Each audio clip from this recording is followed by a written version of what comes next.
Curious George Goes to the Hospital by Margret and H.A. Ray.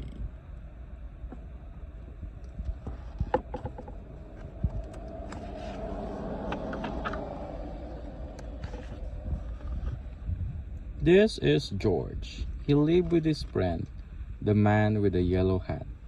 He was a good little monkey, but he was always curious. Today, George was curious about the big box on the man's desk.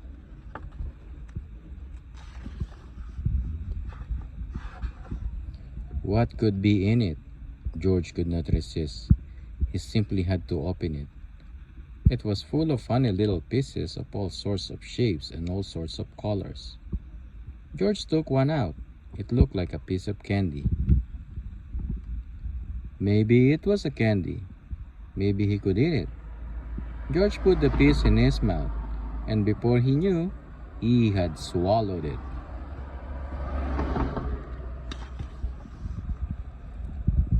A while later, the man with the yellow hat came home. "Why, George," he said, "I see you have already opened the box with a jigsaw puzzle.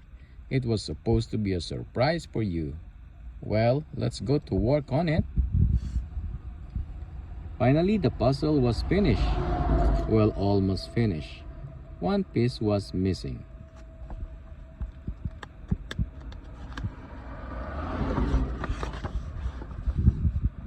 The man looked for it everywhere, but he could not find it.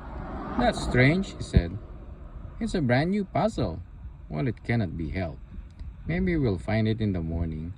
Let's go to bed now, George." The next morning, George did not feel well. He had a tummy ache and did not want to eat his breakfast. The man was worried. He went to the telephone and called Dr. Baker.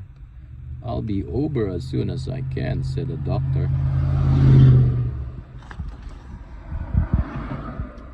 First, Dr. Baker looked down George's throat and felt his tummy. Then he took out his stethoscope and listened. "I'm not sure what's wrong," he said. "You'd better take George to the hospital and have an x-ray taken. I'll call them and let them know you are coming." "Don't worry, George," said the man when they were driving to the hospital. "You have been there before, when you broke your leg, remember? How nice the doctors and nurses were." George held his big rubber ball tight as they walked up the hospital steps. A nurse took down a long hallway to a room where she gave George something to drink that looked white and tasted sweet. "It is called barium," the nurse explained. "It helps the doctors find out what is wrong with you, George." In the next room stood a big table, and the doctor was just putting on a heavy apron. Then he gave the man one just like it. George was curious. Will he get one too? No, he did not. "You get on that table, George," the doctor said. "I'm going to take some x-ray pictures of yours insides." He pushed a button and there was a funny noise. "There. Now you may get up and we will have the x-ray developed right away."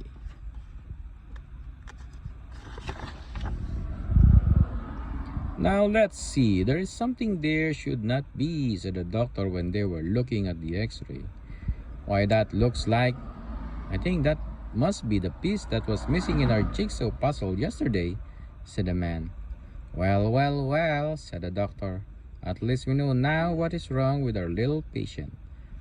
I'll tell Dr. Baker right away. George will have to stay at the hospital for a few days.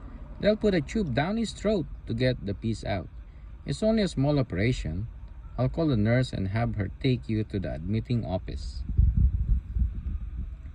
Many people were waiting outside the office. George had to wait too. "Look, Betsy," the woman next to him said to her little girl. "There is Curious George." Betsy looked up for a moment, but she did not even smile. Betsy had never been to hospital before. She was scared.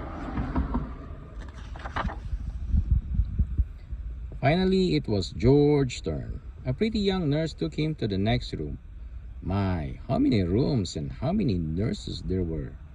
One nurse wrote down a lot of things about George. His name, and his address and what was wrong with him.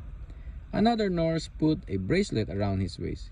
"It has your name on it, George," she said, "so that everybody knows who you are." Then the pretty young nurse came back. "My name is Carol," she said.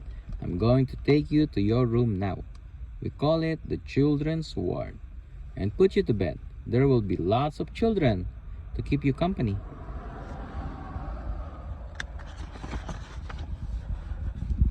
And so it was. There were a lot of children in the room. Some were up and around, others were in their beds, with a doctor or a nurse looking after them.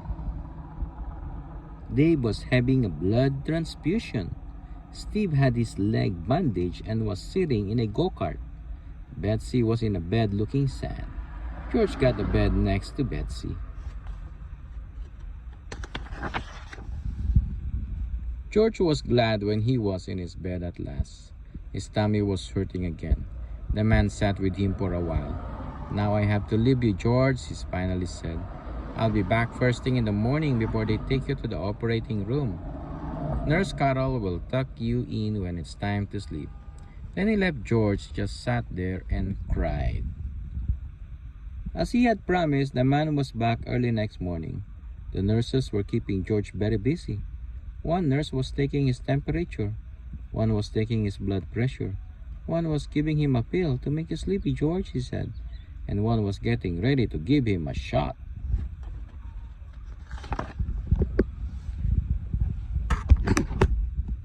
"It's going to hurt, George," he said, but only for a moment. She took his arm and George let out a scream. "But the needle hasn't touched out yet," said the nurse, laughing. "There's now. It's done." "That wasn't so bad, was it?" "No, it really was not, and anyway, it was over now." By the time the attendant came with a stretcher to wheel him to the operating room, George was getting sleepy. He tried hard to stay awake. He was curious to see what would happen next.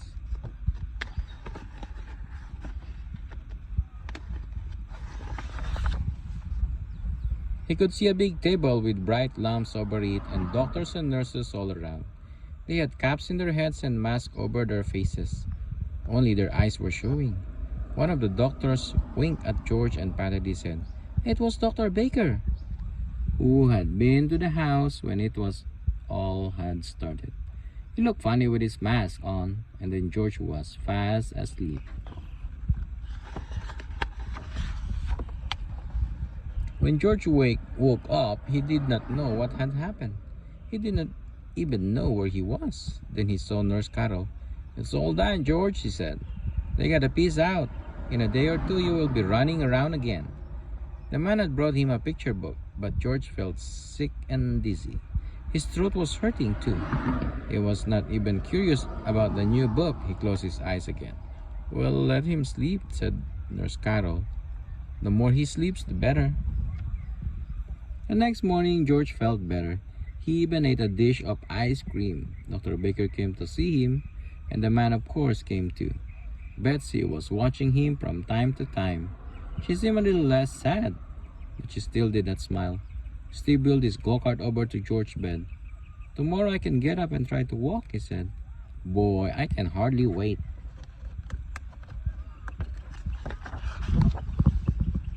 "I'll take you to the playroom now, George," Nurse Carol said the next morning. "And in the afternoon, your friend will come and take you home." The playroom was full of children. A lady was showing Betsy how to use finger paint. There were all sorts of things to play with, even a puppet chatter, and that was just thing for George. He had 4 hands, so could handle 4 puppets at the same time. George gave a real puppet show with a dragon, a clown, and a bear, and a policeman. The children laughed and shouted, and even Betsy, for the first time, smiled a little.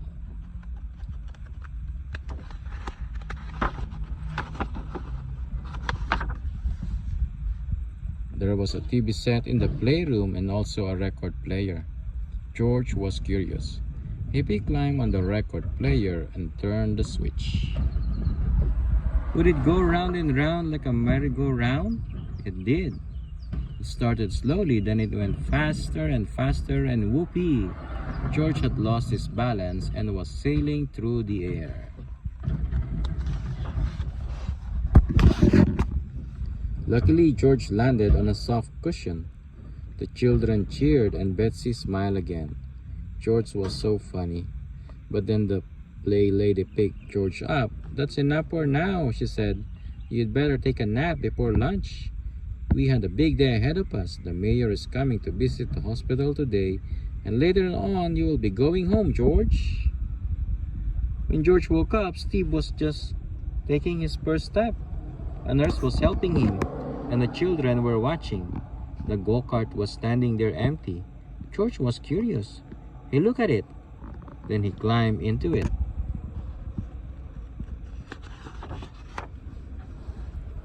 Then he grabbed the wheels, and then, while nobody was looking, he wheeled the go-kart right out of the room. George could make the go-kart go very fast. This was fun. Down the hall he went.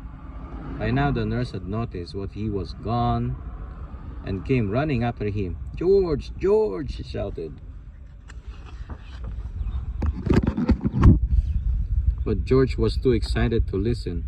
He wheeled around the corner and down the ramp to the floor below, where some men were busy pushing lunch carts, and a lot of doctors and nurses were showing the mayor around.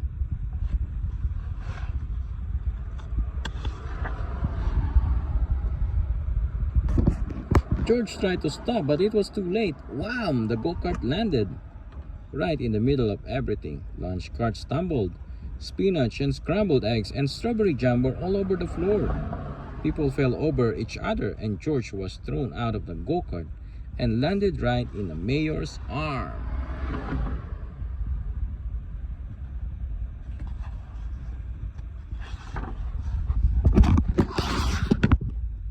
What a mess it was. "You broke all my dishes," someone cried. "You ruined the go-kart," complained another. "What will the mayor think of it?" whispered someone else. And so it went. Suddenly, everybody looked up and listened. From above came happy laughter, and there stood Betsy laughing.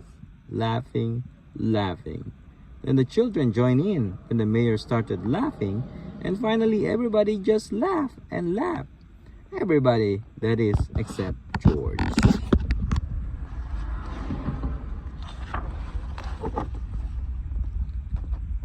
Betsy came running down the ramp, threw her arms around George and kissed him. "Don't be sad, George," she said. "The whole thing was so funny. I had never laughed so much in my life. I'm so glad you were in the hospital with me." Now the director of the hospital spoke. "I'm sorry this happened, Mr. Mayor," he said, "but I think we'll just clean up the mess and be done with it." "George," he went on, "you made a terrible mess, but you also made our sad little Betsy happy again, and that is more than any of us had done. And now I see your friend has just come to take you to home. So goodbye, George, and take good care of yourself."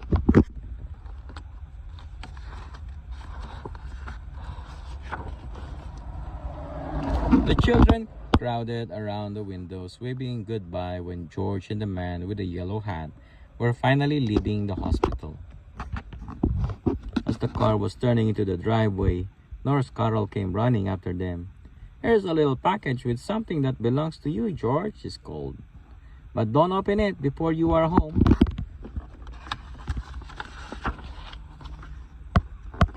George was curious. Well, who would not be? The moment he reached home, he ripped the paper up, tore open the box, and there was the piece of the puzzle that had caused all the trouble. "How nice of the doctor to save it for us," said the man with the yellow hat. "And now we can finish the puzzle." The end.